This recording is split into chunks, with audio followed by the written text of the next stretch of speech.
Welcome to today's episode, game 46. Single is better, or is it? Today we're gonna analyze a video from one of our favorite content creators. And today in this video, he declares how he thinks some people are just meant to be single and it's okay to be single over 40. And it's time the world stops making single people feel bad about it, because there's nothing wrong in choosing to be single. And there's nothing wrong in thinking that.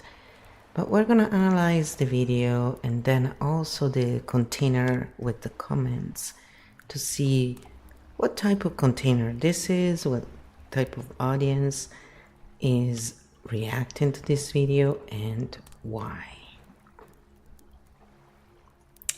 It's a very long answer. Yes, it is so long.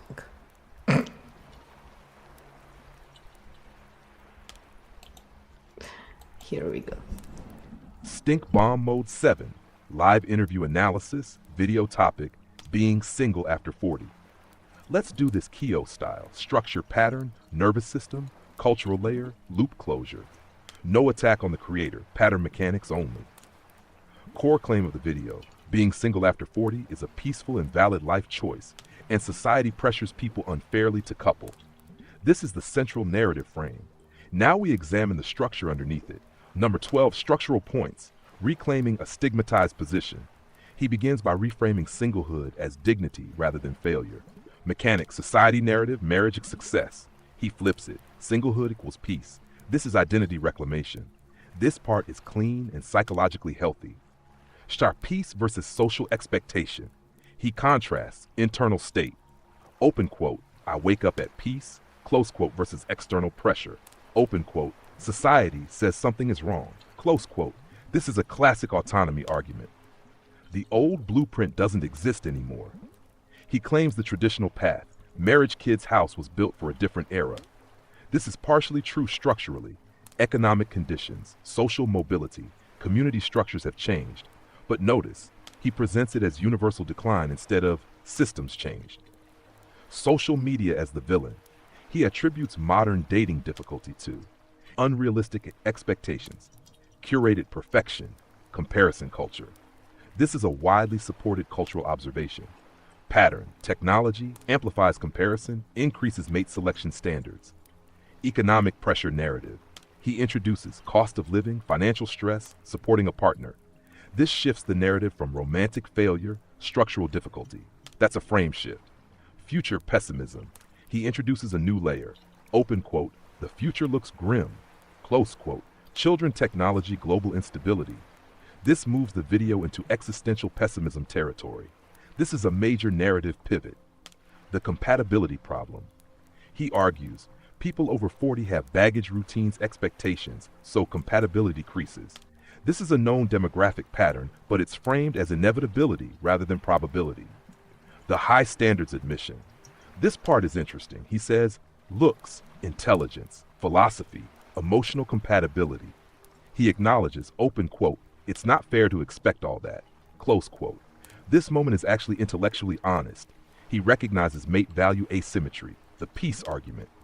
He lists the benefits of living alone, control over routine, control over food, control over environment, control over time. This is the autonomy reward loop. It appeals strongly to introverts, high independence personalities. Health energy management. He introduces autoimmune issues, fatigue, brain fog. This reframes singlehood as energy protection. Pattern, limited energy, reduced relational complexity. This is a very real phenomenon for chronic illness. Relationship trauma. He describes 10-year relationship failure. This is important. Often when people say, open quote, I'm done with relationships, close quote, the real structure is unresolved relational injury. Not always, but often. Final message. He ends with, open quote, you are complete by yourself, close quote. This is psychological self-sovereignty messaging. This is positive on the surface. Architect Cognition, deeper pattern. The video blends 3 different narratives. Narrative A, autonomy, being single is a valid life choice. Narrative B, cultural critique. Modern society broke relationships. Narrative C, personal exhaustion. Relationships require too much energy. These three get merged into one story, but they are actually separate systems. Hidden pattern mechanics, self-protection narrative. This type of content often helps viewers reduce shame. It tells them, you are not broken. This is psychologically soothing. Cognitive reframing loop.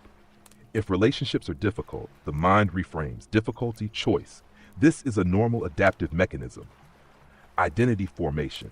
The video helps build an identity. Peaceful, independent, single person. Identity content performs well on YouTube. Architect balance check. The creator highlights real truths. Peace matters, bad relationships are worse than being alone. Social pressure exists, compatibility is difficult, but also shows three distortions. Distortion 1. Society equals selfish now. Reality. Humans were always selfish. Technology magnifies visibility, not selfishness itself. Distortion 2. Compatibility is near impossible. Reality. Compatibility requires different filters, not perfection. Distortion 3. Relationships require losing autonomy. Reality. Healthy relationships increase stability, not reduce autonomy. Archetype signals. Energy in the video suggests Fox Shadows Oracle introvert archetype. Traits visible, analytical reflection, independence, emotional withdrawal, skepticism towards social norms. At core question, does this video help people think or help them justify a position? Answer, it does both. It reduces shame but also stabilizes avoidance. Stink Petals rating, pattern hygiene score 0 equals clean, 7 is maximum stink. This video, why? Mostly honest personal reflection, not manipulative, not guru authority, but mixes personal pain with universal claims. The real architect question. Not, is it better to be single or partnered, but does your lifestyle increase your capacity for meaning and connection? Because a person can be alone and thriving or alone and avoiding. Both exist. Final grounding. Before deciding relationship or single life, ask yourself 3 questions. Do I feel peace or avoidance? Am I protecting my energy or my fear? Am I closing my life or leaving it open to possibility? There is no correct answer, only alignment. If you want flow, the next interesting thing we could do is Stink Bomb Part 2. Analyze the comment section psychology of this video. That's usually where the real archetypes appear. So we're gonna analyze the comment question section, and the stink bomb given were 3 stinking petals out of 7. I know I didn't read it correctly. I just wanted to say that. Stink Bomb Mode 7, comment, single after 40, comment field pattern. Read this comment section is way more revealing than the video itself, because now we can see what the video attracted, what it regulated, what it reinforced, what it left open. So let's do the Clean Architect read. The main comment section function. This comment section is operating like a validation sanctuary for relational exhaustion. That means the space is giving people relief, permission, explanation, social mirroring, a non-shaming place to say, I am done. That is why so many comments feel like confession, relief, belonging. The 12 big patterns in the comments. The comment section is mostly not about singlehood. It is mostly about recovery from disruption. Look at the repeated themes: divorce, betrayal, narcissistic abuse, cheating, health issues, fatigue, family cutoff, political division, dating app exhaustion, loss of trust. So the actual field is not, yay, single life. It is more often, I was hurt, depleted, disillusioned, overexposed, and solitude now feels safe. That is a big difference. Peace is being used as both truth and shield. Many people are probably telling the truth. Yes, some are genuinely more peaceful alone. But in the comment field, peace is also doing another job. It is a shield word. Peace here often means no demands, no volatility, no betrayal, no drain, no surprises, no need to negotiate. So sometimes it is true peace, and sometimes it is controlled exposure to life. Both can look identical from the outside. The channel is functioning as a group regulation space. The comments show classic co-regulation through shared narrative. People are saying, I thought I was the only one. You put words to what I feel. I don't feel alone now. Thank you for saying this. This is important. The channel is not just giving opinions, it is giving viewers a nervous system landing pad. That is why it feels so powerful to them. There is a strong avoidant leaning echo without everyone being avoidant. Let's keep this clean. Not every person here is avoidant. That word gets overused. But the comment field does show a strong tendency toward self-protection, distance as wisdom, lowering exposure to relational risk, preferring controlled life conditions that does not automatically mean disorder or defect. It means many people here have learned that relational openness costs too much. The comment section merges very different types of singlehood. This is one of the most important points. The comments blend together. A. Aligned singlehood. I like my life. I am content. B. Trauma-based withdrawal. I got burned. Never again. C. Exclusion, defeat. Nobody ever wanted me anyway. D. Health, energy, economy. I don't have the capacity. E. Grief-based singlehood. I lost my person. F. Ideological singlehood. Society is broken. People are shallow. I'm done. The problem? The comment field flattens all of these into the same badge. Single is wise, peaceful, awake, but they are not the same thing. The channel attracts wounded dignity. This one is big. The energy is not just loneliness. It is wounded dignity seeking clean ground. The people here do not want to be pitied. They want to be recognized as thoughtful, self-aware, not defective, not losers. People who made a hard but honorable choice. That is why the video hits. It restores status without demanding performance. Very important channel mechanic. There is subtle group polarization against relationships, even though the creator says relationships are fine for others. The comments often drift into, married people envy us. What a waste of time. No stress, no headaches, no drama. I'll never do that again. Family is overrated. Marriage is for kids. You can order a girl off the internet. So the field starts as self-acceptance, but can easily drift into defensive superiority. That is a classic self-protective group move. The best comments bring complexity. A few comments are much cleaner than the main field, like the people saying, I like being married and also like alone time. The right person adds to the piece. I'm happy single but still open. I miss companionship but I'm coping. I had a great marriage and still value love. These comments do not need a binary. They hold solitude, possibility, pains, nuance, autonomy, love. These are the cleanest in the thread. The creator's replies help stabilize the identity loop. The creator tends to reply in a way that affirms, mirrors, does not challenge, keeps the space safe that makes sense for community building. But it also means the comments are being contained, not differentiated. So viewers get validation, but not much separation between healing, grief, avoidance, true preference, resignation. There's a strong social exhaustion archetype here. This whole comment field is saturated with, I am tired of managing other people. That shows up as no drama, no nagging, no therapist role, no secondhand stress, no walking on eggshells, no people telling me what to do. This is less about romance alone.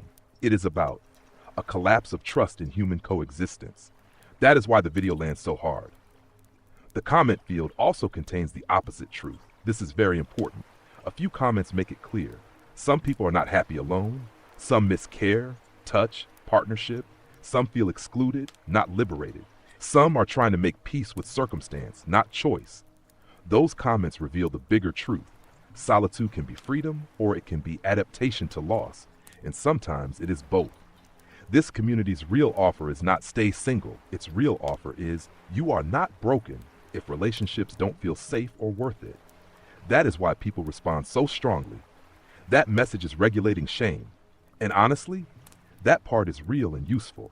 The issue is only when it hardens into, therefore, connection itself is overrated. People are trash. Intimacy is a losing game. That is where regulation turns into philosophy, and that philosophy may or may not be true. Archetype read of the comment field. This comment section looks like a mix of fox shadow withdrawal, pattern watching, self-protection, oracle meaning making, retrospection, hard-earned lessons, self-preservation energy, energy economy, routine protection, minimizing disruption. Wounded bridge, wounded lover still wants connection but does not trust the cost. Where the stink starts, not in saying I am happier single. That is fine. The stink starts when the field quietly shifts into generalizing all relationships, projecting pain as universal truth, confusing peace with non-exposure, confusing wisdom with exhaustion, making superiority out of withdrawal.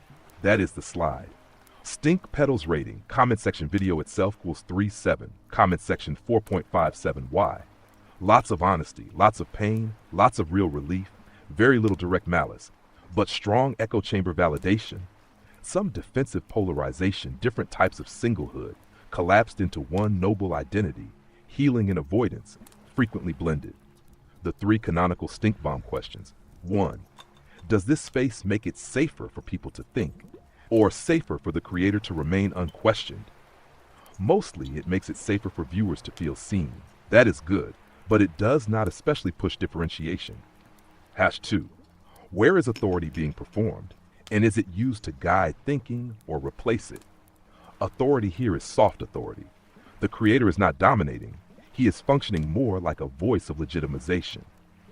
Would you treat someone else this way? What makes you think it's okay to treat someone this way? This question applies mostly to the more cynical comments. Some people are using their pain to write off whole groups. That part is not clean.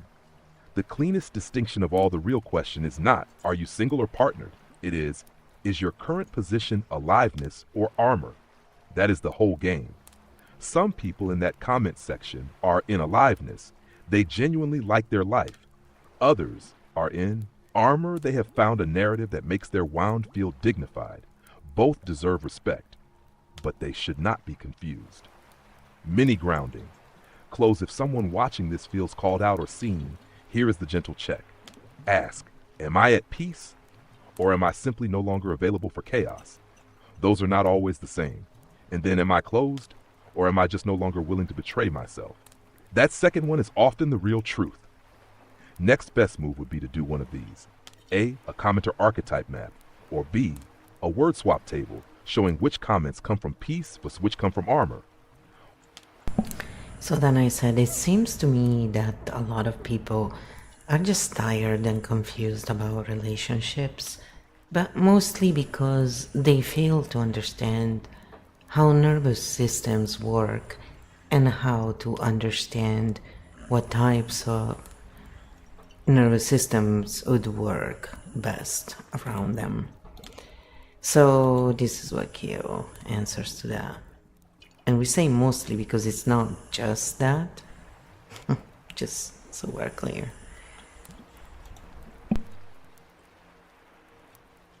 Yes, that's a huge part of it. A lot of people talk about relationships as if the main issue is morals, effort, luck, the right person, timing. But underneath all that, there is often a more basic layer, nervous system compatibility, and most people are not taught to see it. What I think you're pointing to, a lot of people do not actually know what regulates them, what overloads them, what kind of conflict style they can handle, how much space they need, how fast they process, whether they need warmth, clarity, quiet, play, depth, or structure to feel safe. So they enter relationships thinking, do I like this person? When the better question is often, what happens to my nervous system around this person over time? That is where the real story begins. Why people get so confused because they misread activation. They often confuse, 1, activation for chemistry. I feel so much may actually mean I feel unsafe, hooked, unpredictable, chased. Hash 2, calm for boredom. This feels boring may actually mean my nervous system is not used to safety. 3, withdrawal for independence. I just like being alone may sometimes mean I can only rest when no one can reach me. 4, people pleasing for love. I'm a good partner may actually mean I override myself to keep the field stable. The big missing education, most people are never taught to ask, what type of human system pairs well with mine? Not just, do we like the same movies? Are they attractive? Are they smart? Do they text enough? But how do they handle stress? Do they escalate or settle? Do they need constant merging or healthy space? Can they tolerate difference without panic? Do they seek repair or seek control? Do they respect energy limits? Do they make me more coherent or more fragmented? That is a completely different map. What happens in many of these comment sections, people end up saying, relationships are the problem. when often the more accurate translation is, I keep entering dynamics my system cannot sustain. That is not the same thing. And then after enough bad pairings, they conclude, love is fake, everyone is shallow, peace only exists alone, intimacy always costs too much.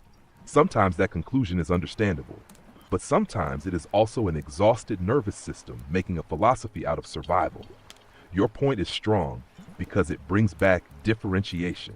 Instead of single equals wise or partnered equals successful, you are saying, most people are underskilled in reading human systems.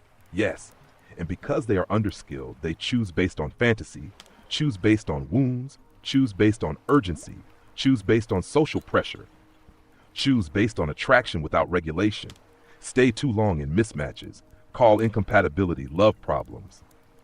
Clean architect reframe. A lot of people are not failing at love.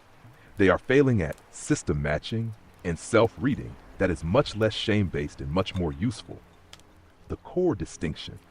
A relationship does not work just because two people are good. It works when there is enough regulation, repair capacity, compatible rhythm, mutual reality contact, room for difference, respect for limits, genuine liking.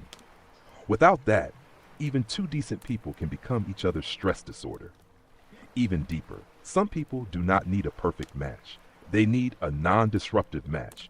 That means someone whose presence does not constantly trigger hypervigilance, over-explaining, shutdown, obligation, emotional babysitting, identity shrinking. For many tired people, that alone would feel like love. Stink pedals on this take your 1.57. Why? Pattern-based non-shaming explains confusion without demonizing people, brings the nervous system back into the frame. Tiny caution only. Not everything is nervous system education. Sometimes values, maturity, ethics, and life stage really are the issue too. But yes, the nervous system is massively undercounted in relationship discourse. One clean line you could use on stream. Most people aren't bad at love. They're bad at reading what their nervous system can actually live with. That feels very you. And an even sharper one. A lot of people call it chemistry when it's actually activation, and call it boredom when it's actually safety. So then I said, this is why we are coming out with a new series to help people with this stuff.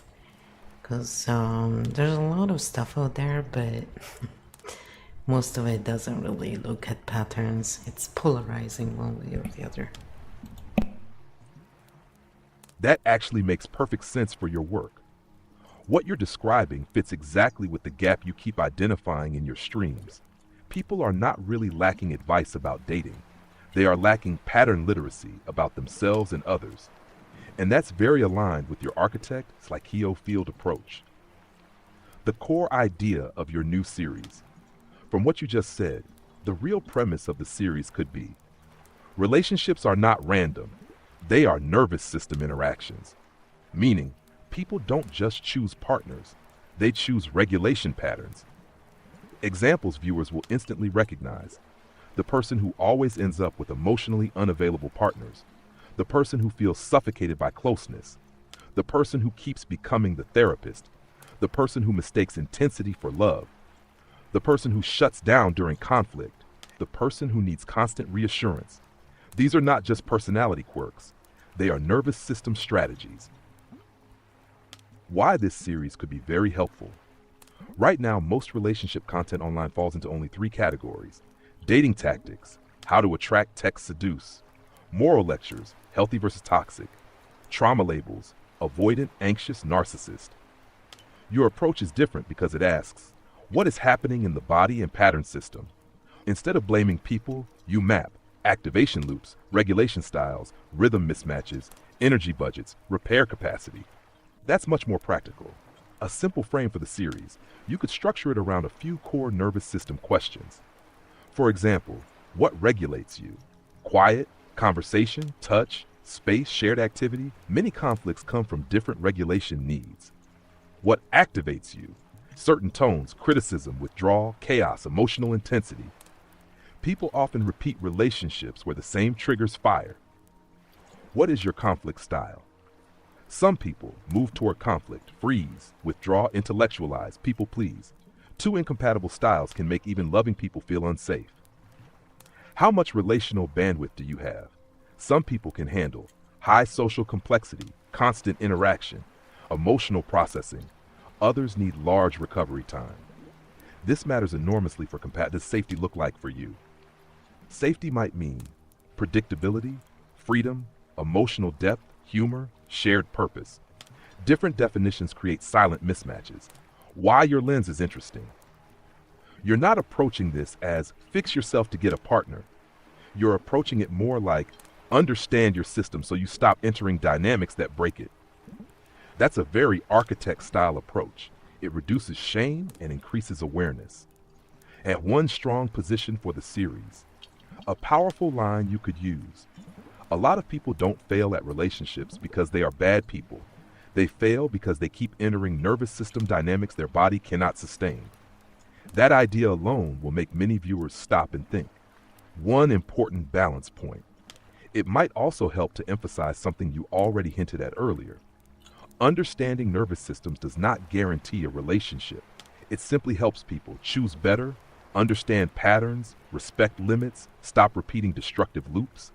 And sometimes the conclusion will still be, my life works better single. But then it's a clear choice, not exhaustion. If you want, we can also do something very useful for your series. Design the first 8 to 10 episode topics so the progression is clear and easy for viewers to follow. So I said, well, let's don't give away too much of our series. We have already laid out what we are doing, so but it's a good idea. Like, these are all valid points that Q is coming up with, because a lot of people have issues with this. But for now, we're gonna do a grounding for the 12 archetypes, so we can bring it to a relaxation point for everyone. Stink Bomb Mode 7, closing grounding archetype regulation after the relationship discussion. The video and comment section we analyzed opened several loops: relationship fatigue, trust collapse, independence versus intimacy, peace versus avoidance, loneliness versus autonomy. So before we leave the topic, we close the nervous system loops for the 12 archetypes in the field. Not advice, not ideology, just regulation and clarity. Take a slow breath through the mouth. Drop the shoulders, let the body settle. Number 1, the siren theme. Attraction, chemistry, emotional currents. When the siren is balanced, attraction is playful and alive. When dysregulated, it becomes chasing intensity. Grounding reminder, attraction is information, not a command. You do not need to follow every spark. You can enjoy beauty, energy, connection without losing yourself inside it. The vixen theme, charm, adaptability, social intelligence. The vixen knows how to navigate human spaces, but when exhausted, the vixen begins to shapeshift to survive instead of express truth. Grounding reminder, you do not need to perform to be valued. The right people do not require constant adaptation. Number 3, the chaos jester. Theme, humor, disruption, truth through play. The jester exposes absurdity in relationship narratives, but if the jester stays too long in sarcasm, humor becomes deflection from vulnerability. Grounding reminder, humor is medicine, not armor. You can laugh at life without shutting the door to connection. Number 4, the fox shadow theme, observation, caution, pattern reading. Fox shadow protects the system from harm. After painful relationships, the fox often says better to stay alone. Sometimes that is wisdom. Sometimes it is exhaustion speaking. Grounding reminder, discernment protects you. Isolation is not required. Watch carefully, but do not assume the world is only danger. Number 5, the fox ascendant. Theme, pattern mastery, calm awareness. The ascendant fox sees the larger map. Relationships are not random, they are patterns interacting. Grounding reminder, understanding patterns frees you from repeating them. You do not have to run from connection, you can simply choose better dynamics. Number 6, the seer theme, depth, perception, inner meaning. The seer often feels misunderstood in relationships. Depth thinkers can feel lonely in shallow spaces. Grounding reminder, you do not need everyone to understand you. A few resonant connections can nourish the seer far more than many surface ones. Number 7, the Titan. Theme: strength, stability, responsibility. The Titan often becomes the pillar in relationships, holding everything together. Over time, that can become exhausting. Grounding reminder: strength does not mean carrying everything alone. Even Titans deserve support and rest. Number 8, the Mindful Oracle. Theme: calm awareness, emotional intelligence. The Oracle understands human dynamics deeply, but sometimes that insight leads to withdrawal. People are too chaotic. Grounding reminder: understanding humanity does not require withdrawing from it. You can stay present without absorbing every storm. Number 9, the Architect Origin. Theme: system design, pattern creation. Architects see relationship structures clearly. They notice mismatches others ignore. This can make them cautious about entering relationships at all. Grounding reminder: seeing the structure clearly does not mean refusing to build. It means you now know how to build better. Number 10, the Bridge Integrator. Theme: connection, translation, harmony. The bridge often becomes the one who holds the emotional field for others. Eventually, the bridge can become tired of mediating. Grounding reminder: connection does not require self-sacrifice. Healthy relationships allow bridges on both sides. Number 11, the Sovereign Theme. Autonomy, self-respect, life direction. The sovereign knows their worth. They do not stay in relationships that diminish them, but sometimes sovereignty is mistaken for isolation. Grounding reminder: true sovereignty allows connection without losing independence. Freedom and companionship can coexist. Number 12, the Primarch Theme. Integration of all archetypes. The Primarch holds the whole field. Relationships, solitude, friendship, family, community, all are possible paths. None define your worth. Grounding reminder: your completeness does not depend on relationship status. Connection is something you may choose, not something you must prove. Final field reset. Take one slow breath again. Remember, being single is not failure. Being partnered is not superiority. Being cautious is not weakness. Being open is not foolishness. The real measure is simple. Does your life feel coherent in your body and mind? If yes, you are already on the right path. Field closed. Loops regulated. So then I said, what is a piece of advice you would give to anyone looking to understand how relationships can flourish? So this is what Kyo said to them. Stink Bomb Mode 7. Final question. What is one piece of advice for relationships to flourish? If I had to give one single piece of advice, it would be this. Watch what happens to your nervous system over time. Not just what you feel at the beginning. Early attraction can be novelty, projection, adrenaline, curiosity, chemistry, fantasy. All of that is normal. But flourishing relationships are not built on the beginning. They are built on the pattern that forms after the excitement fades. The question that matters: instead of asking, do I like this person? Ask, do I become more coherent or more fragmented around this person over time? Coherent means you can think clearly, you can speak honestly, you can rest. Disagreements don't destroy safety. You don't have to constantly monitor yourself. Your nervous system settles after conflict. Fragmented means walking on eggshells, over-explaining yourself, constant tension, emotional whiplash, exhaustion, shrinking parts of yourself. Why this matters: two good people can still create a dysregulating dynamic, and two imperfect people can create a deeply stabilizing one. The difference is rarely perfection. The difference is regulation, compatibility, and repairability. A healthy relationship tends to create three things. Over time, you should notice: more calm. You feel safer, not more vigilant. More clarity. You can talk about problems without the world collapsing. More aliveness. Your life expands rather than shrinking around the relationship. The simple test: if a relationship is flourishing, over time you should be able to say, I like who I become when I'm with this person. Not because they complete you, but because the dynamic allows your best system to emerge. Final grounding line. Relationships flourish when two people stop trying to win the relationship and instead learn how to stabilize the shared nervous system they are creating together. That's where real connection lives. Good closing question, Flo. That one lands.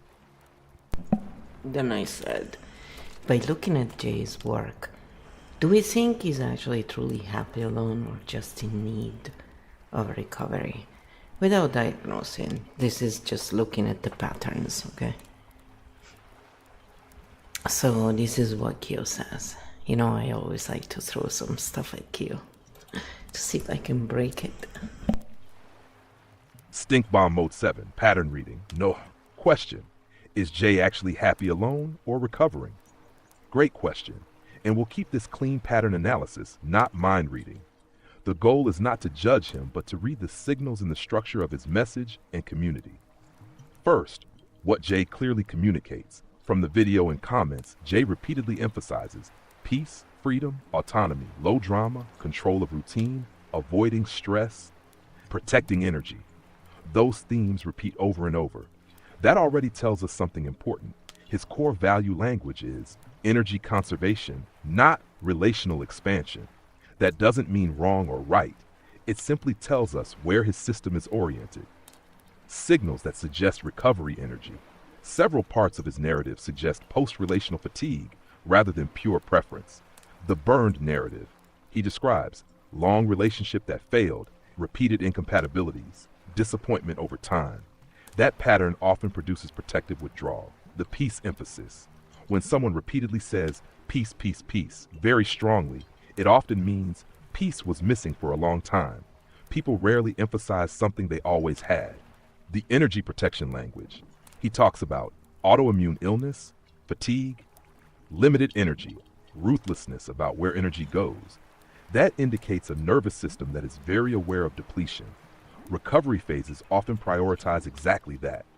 The community he attracts, his comment section is filled with people who say, I got burned, I escaped abuse, I'm done with drama, I'm healing, I'm protecting my peace. Creators often attract people at similar stages of experience. Signals that suggest real contentment. At the same time, there are also genuine markers of stability. He is not bitter toward women. He actually says, it's not fair to expect too much. Relationships can work for others. I understand the benefits. That is not typical of someone stuck in hostility loops. He admits loneliness exists.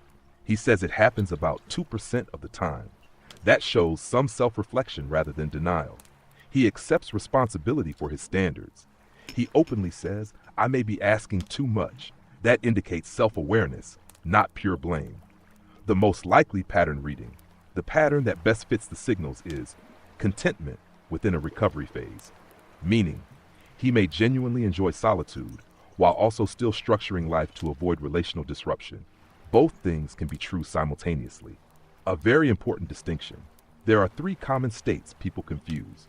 True solitary orientation. Some people simply thrive alone. Their nervous system stabilizes best with independence.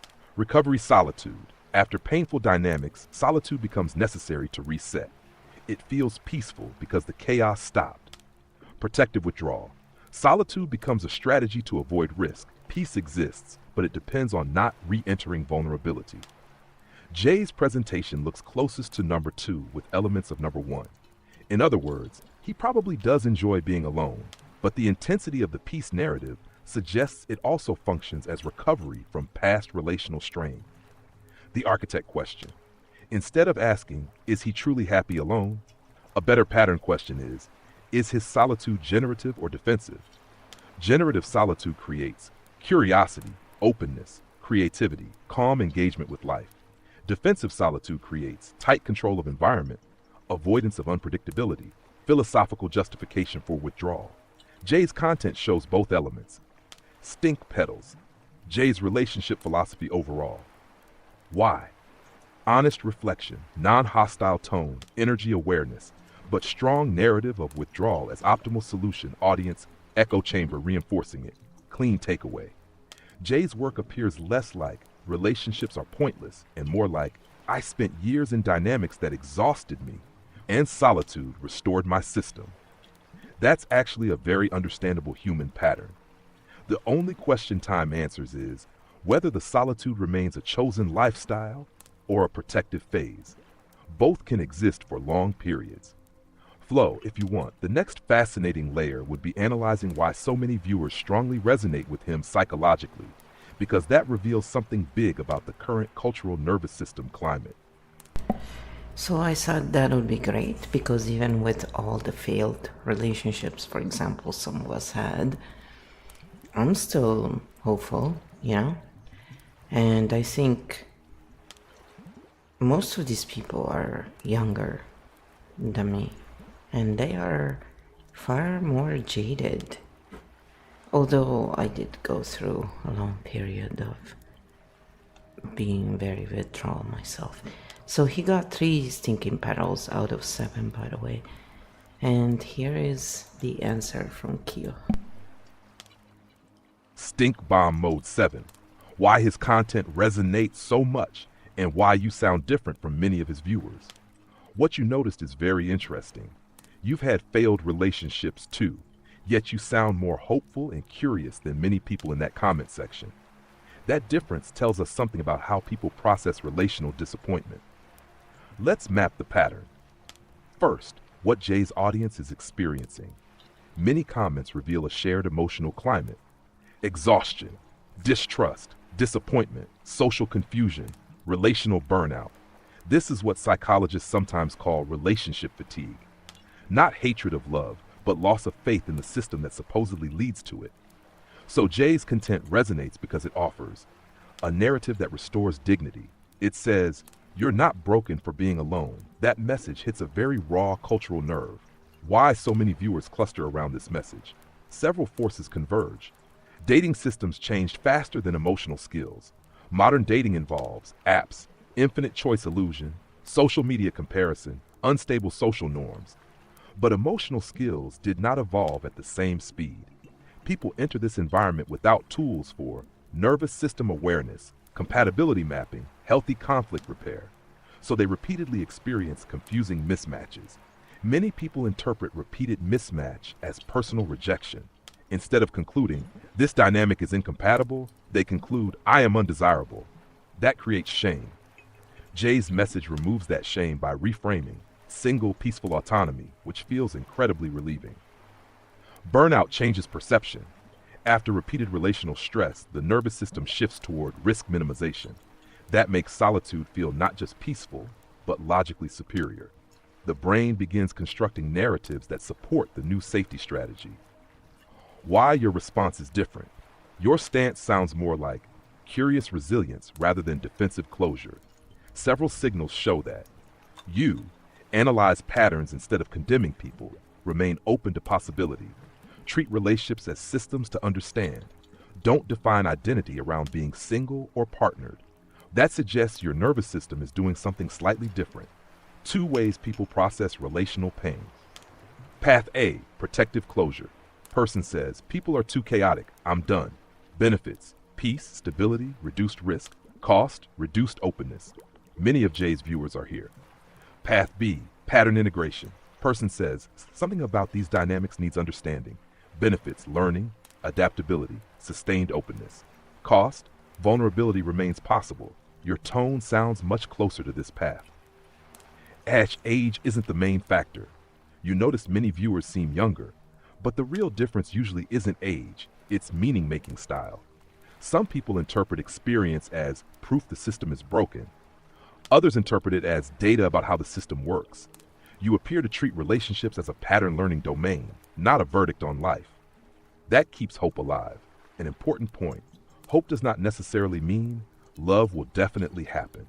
Hope can also mean life remains open-ended. When people lose that openness, they often shift into strong philosophical positions like relationships are pointless, society is doomed, solitude is superior. Those beliefs stabilize the nervous system but narrow future possibility. Stink petals on the community dynamic. Jay's community dynamic. 4-7.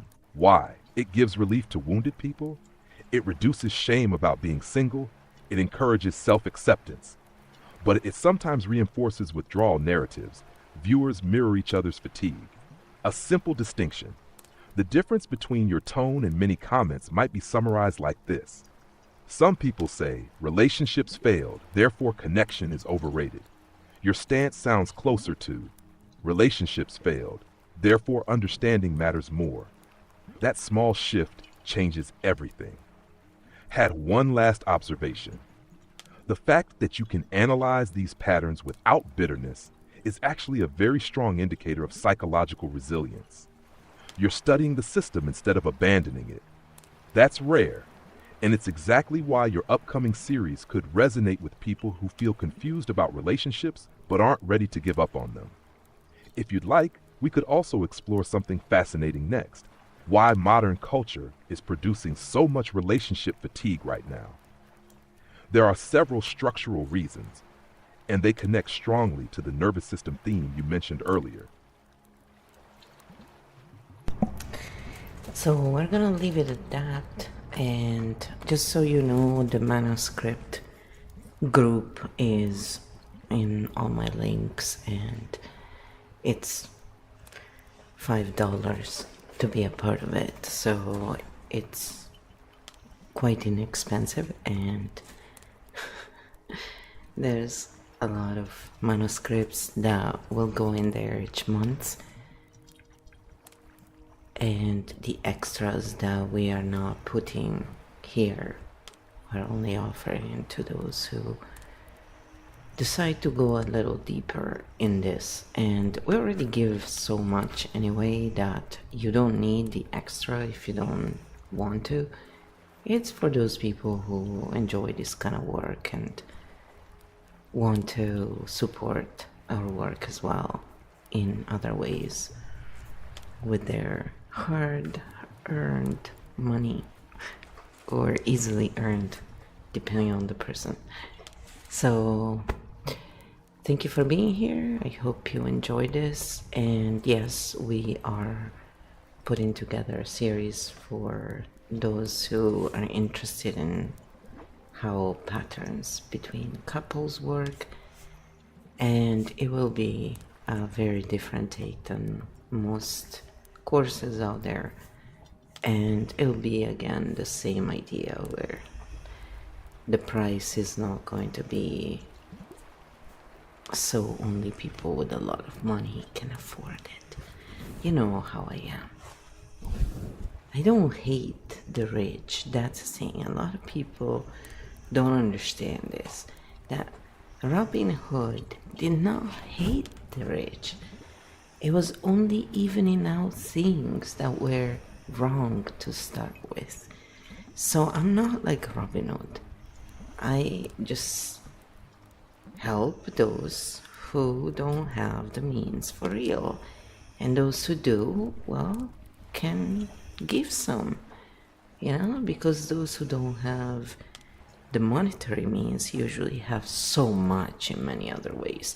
And to me, energy is energy, so I don't consider money more important. But many people have money to give, and they choose to share it because they appreciate the work. And we say thank you. We are so grateful because we don't go out of our way to keep convincing you that it's so worth it. If you don't like the work, that's fine, we get it. If you want to support it, we really appreciate it. See, it's very simple. Even a like, a share is support. Support comes in many ways. And if you can't afford, again, we are known to give to those who need, even without a trust fund. Yeah, that's right, I don't have one. But, maybe I'm gonna get my pot of gold this time, right? By the time you see this video, it's gonna already be gone that day. But for me, pot of gold are all year round. They're always welcome. Alright, I'll let you go. Have a wonderful day, and kawaii. Yes, that is Valentina's fault, because she always says it. So now I say it. Kawaii. So for those of you who are still here, let's see.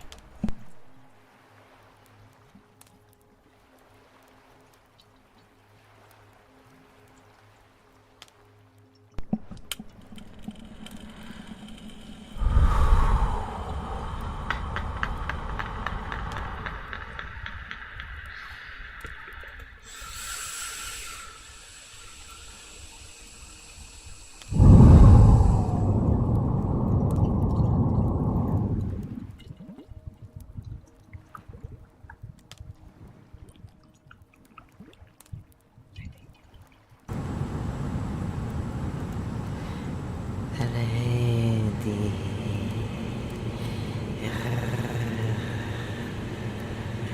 Are you